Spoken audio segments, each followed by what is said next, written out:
Hello, everyone, and welcome back to another episode of Our Home Ground. Excited that you're here, excited that I'm here. There's always lots to talk about. I actually considered not recording an episode this week just because I was exhausted from last week, and I was like, what am I going to talk about?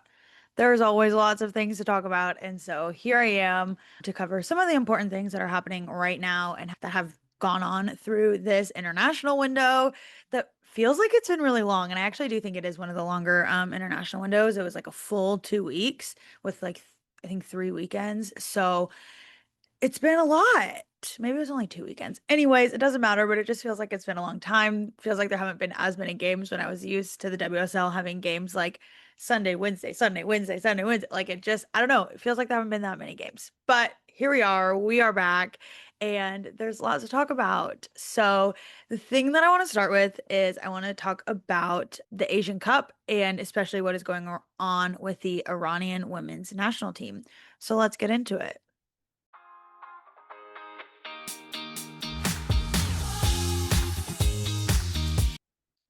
So, if you're unaware, the Asian Cup is happening in Australia. They are the host nation, and this is the Asian Federation's big tournament. As I have talked about previously, Europe has the Euros, North America has the CONCACAF tournament, South America has CONMEBOL, there's WAFCON, which we'll talk about just very briefly as well. And this is the Asian Cup. This is their version of this major tournament. And so it's a big deal. This is a very big tournament that's happening for them. There have been incredible matches, very difficult to watch from the US, both finding streaming for it and the fact that the time change is what it is. But the quarterfinals start, I believe, on Friday. I know that's when Australia plays. And they had some of the earlier group stage matches. So I would imagine they're one of the earlier quarterfinals. But we're getting into the knockout phases of that tournament. And that's really exciting. I had previewed on a previous podcast that I was really pulling for the Philippines. They were one of the third place teams to make it out of the group. So I'm very, very excited for them. Can't wait to see what their quarterfinal and knockout journey looks like because if they win their quarterfinal game, then I believe that means that they have qualified for the World Cup, which would just be so exciting. All of it's so fun. We're in this World Cup qualifier stage too that's starting to happen across countries. But what I really want to talk about is the Iranian women's national team. So, again, if you're unaware of what's happening in the world, the United States and Israel bombed Iran, and that just feels like such an understatement, but I am not the place that you should be getting that news. It's everywhere. I can't get away from it. It's horrific. And it's a complicated situation because the initial strike did kill the leader of Iran, the Ayatollah who had been leading the regime since I don't know, for a very, very long time and is horrific towards women and is like a state sponsored or sponsors terrorism. I don't actually know the language to use there. Again, I'm not the right source for this sort of reporting, but it's very complicated. In some ways, it is great for women that he is no longer in power. And the United States and Israel have also bombed schools and hospitals. And now Israel is striking all kinds of countries and uh, Iran's retaliation. It's a mess. Go look at it if you don't know what's happening. It's a disaster. And it has actually come directly to a head with women's soccer, which is in some ways crazy and in other ways makes all the sense in the world to me because I do feel like women's soccer is a place where these women have platforms and they use them and they speak up for themselves and for each other. And so the Iranian women are in Asia to play in the Asian Cup. In Asia, they're in Australia to play in the Asian Cup.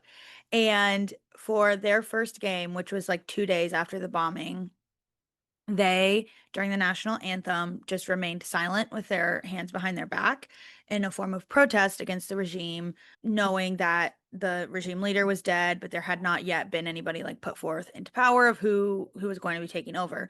So as an act of resilience, I don't know what word to use there, they just didn't participate in the regime's national anthem. And there has been a lot of backlash. It got a lot of coverage which I find really interesting with the way that I understand them to view women, the fact that they even like cared about this women's soccer team. They didn't actually, they only cared that they quote unquote like disrespected the regime, are retaliating. These are all words that have been used to describe them by the Iranian media. And so the second game they came out to play, they stood in salute and sang loudly and proudly the same national anthem.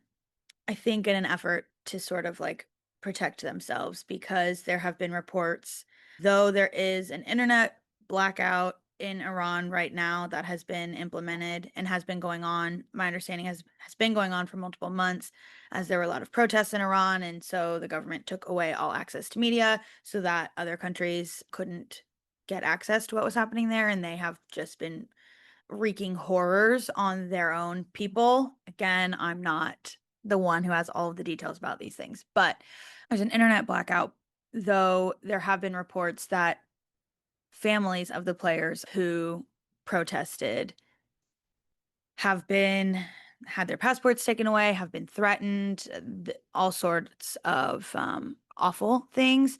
And so, five of the players, once Iran was out of the tournament because they did not make it to the quarterfinal stage, five of the players stayed in Australia and are seeking asylum.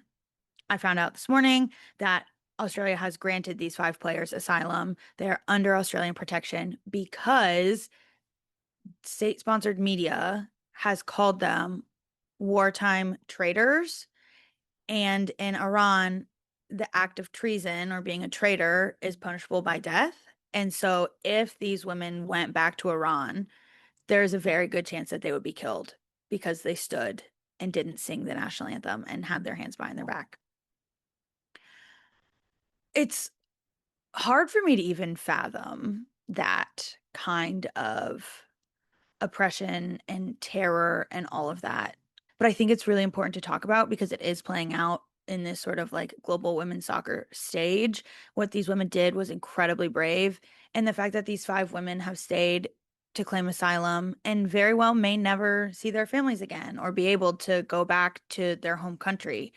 Again, for me, it's just so incredibly difficult to even comprehend. I am somebody who's very critical of my own government and the system in which it exists right now. And it's sort of unfathomable for me. All of that has happened. And then one of the beautiful things, right, with the tragedy often comes beautiful things, is a statement put out by the Brisbane Roar, which is one of the A-League teams in Australia. And Brisbane is quite near where these players played their last game, so assuming where they still are. And they said that they will take them in, not necessarily offering them like contracts, but just like this is a place where you can train and play and live a life and find a home and find a community, and they want to support them.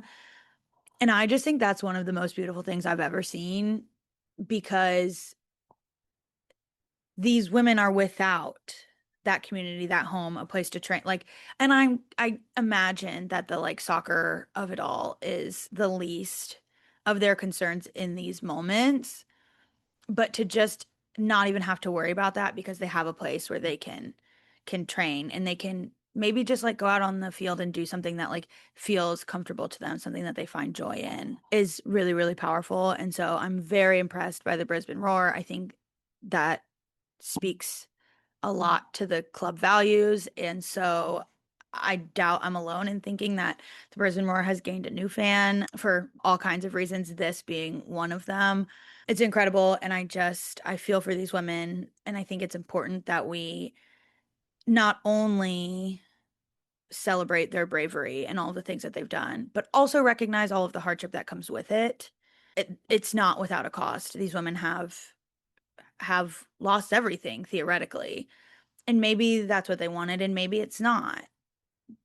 But this decision has been taken sort of like out of their hands because they have been portrayed as treasonous, which is punishable by death. And so they can't go home. And what that means for their families and all of that, I'm sure that they're working with the Australian government and all kinds of other governments around the world are coordinating this, I would hope. But Yeah, war is atrocious and horrific in its own right, and then you see all of these sort of like ripple effects of the war and how it upends people's lives, even who you would think aren't quite so directly involved, right? We can imagine the human loss and the infrastructure loss and all of these things, but even like losing your home because you're no longer welcome there is just a whole different thing. And then I'm like, is there even a home to go back to? Right? Like, I have so much trouble comprehending it. And so, yeah, I don't know what else to say about it. This is a story that I'll continue to follow. If there are updates, I'll certainly talk about it here because I'm just in awe of these women. I'm so impressed by the Brisbane Roar and the Australian government for protecting these women. I think that's fantastic. And I wish them safety for themselves and their family. And I hope that they can build new communities and find joy in their new lives. Yeah, crazy situation, but that is what's happening there.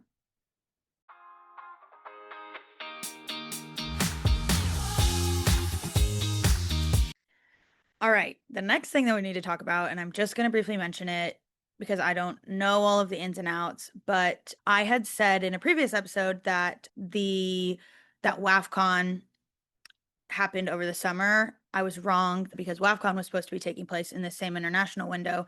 The timeline was like a little bit different than Asian Cup, but that tournament has been postponed until the end of the summer, 12 days before the tournament was supposed to start. 12 days.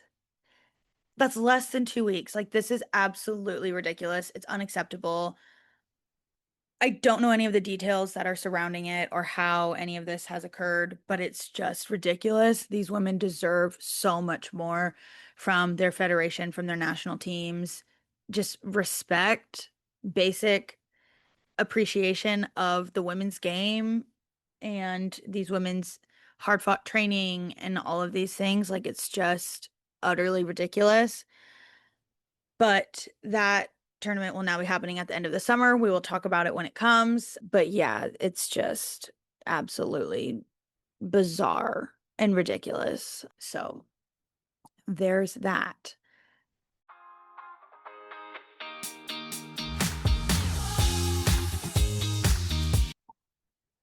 All right, moving on to some happier things. And, unfortunately, the joy and the horrible often coexist. And so we have to find the joy where we can. And something that brought me a lot of joy, which we already spoke a little bit about, was this SheBelieves Cup that the US Women's National Team hosted and has hosted for the past 11 years. I love this fake tournament that really means nothing, but it's fun. There's usually really good competition and the games are really great, which I think is fun. I think there is something about having a trophy on the line that just brings it up just a little bit. Obviously, this is not at all on par with Asian Cup, Euros, any of that kind of stuff. It's a 4-team tournament that's just invited. The US Women's National Team chooses who they're inviting. But I do think there's like a little bit something more than just like a regular friendly. But this tournament had Canada, Colombia, Argentina, and the US Women's National Team.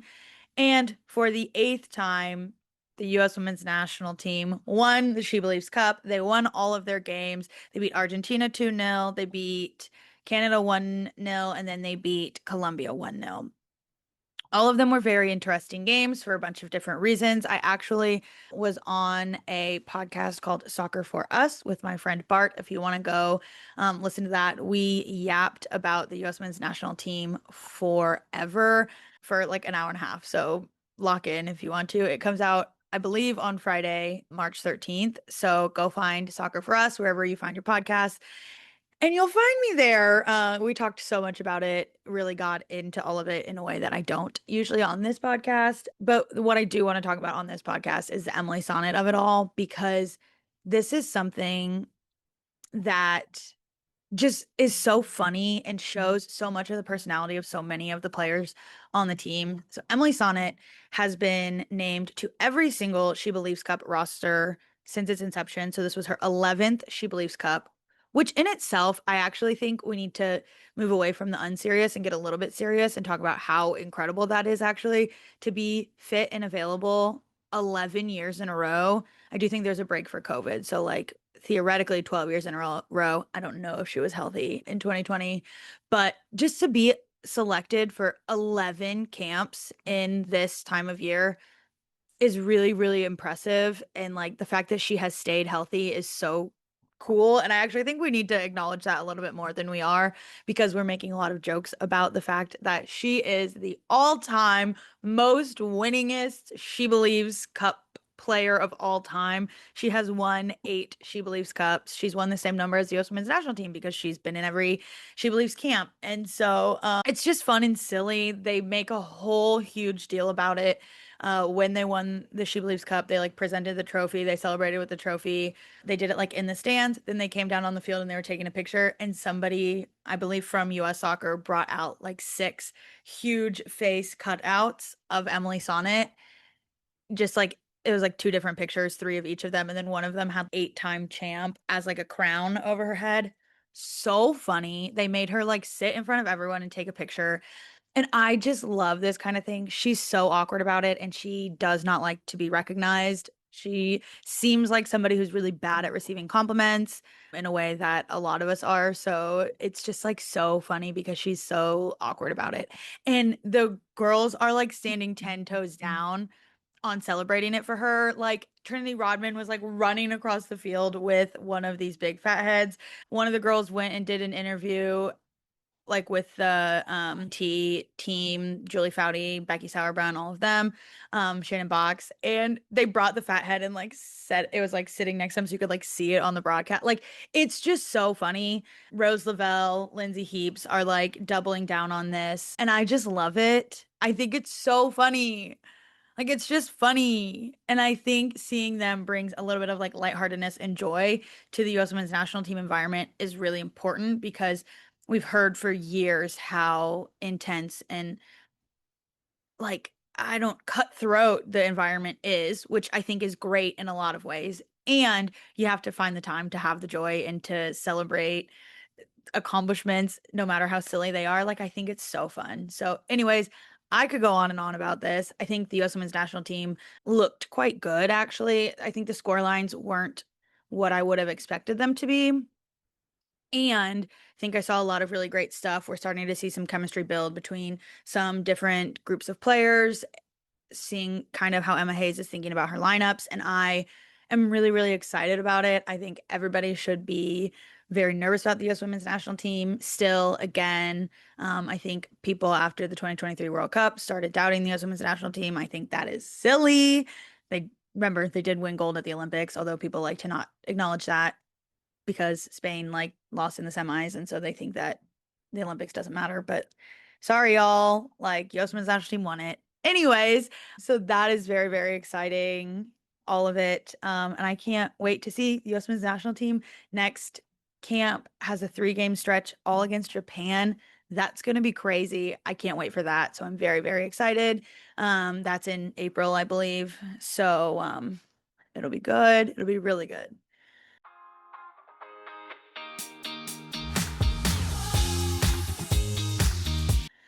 And then the last thing that we're going to talk about today is that it's the best time of the year. I love this time of year so much for so many reasons. A, daylight savings started over the weekend, and I stand 10 toes down that I love the whole concept of daylight savings. I know so many people don't.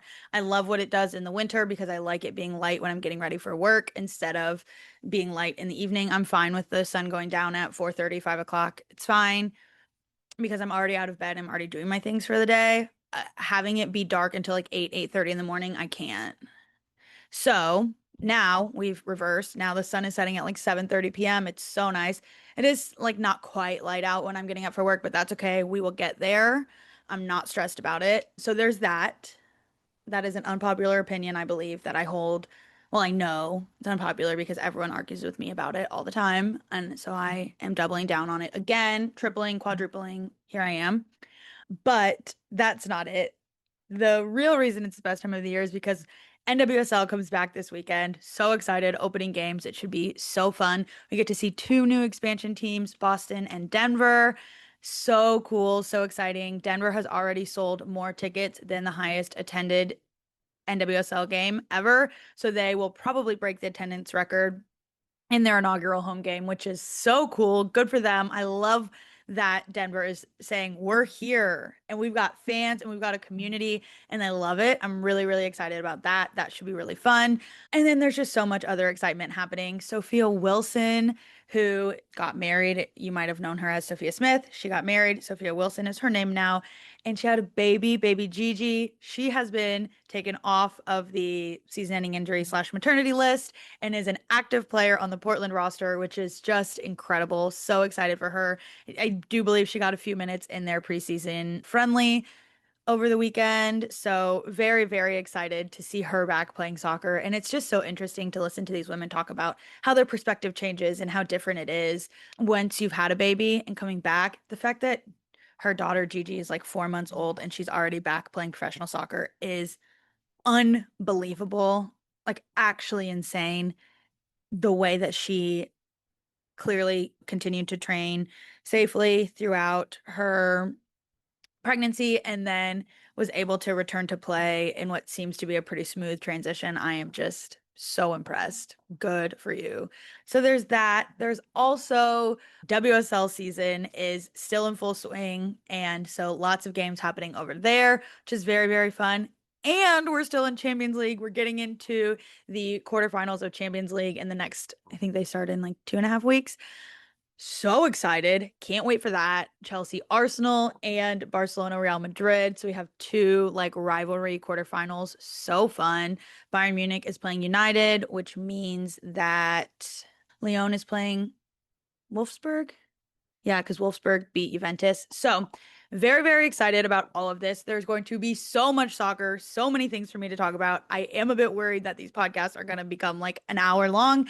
I will try to keep my yapping to a minimum. I thought that this episode would be really short today. I actually have no idea how long it's been. But that's all I have to say. I'm just really excited for what's coming. There's all kinds of great stuff. Can't wait to see how the Asian Cup shapes up. Can't wait to see how the rest of the WSL season and the Champions League season shape up. Can't wait to see who shows up in the NWSL. It's good, guys. We are just getting to the good stuff. If you think I've been excited before, you are not ready for what's coming. I hope everybody has a great week. I hope you can catch an NWSL game this weekend. I hope you're tuning into the WSL. Champions League is coming back at the end of March. So just lock in, guys. It's time. Anyways, have a great week. I will catch you next time.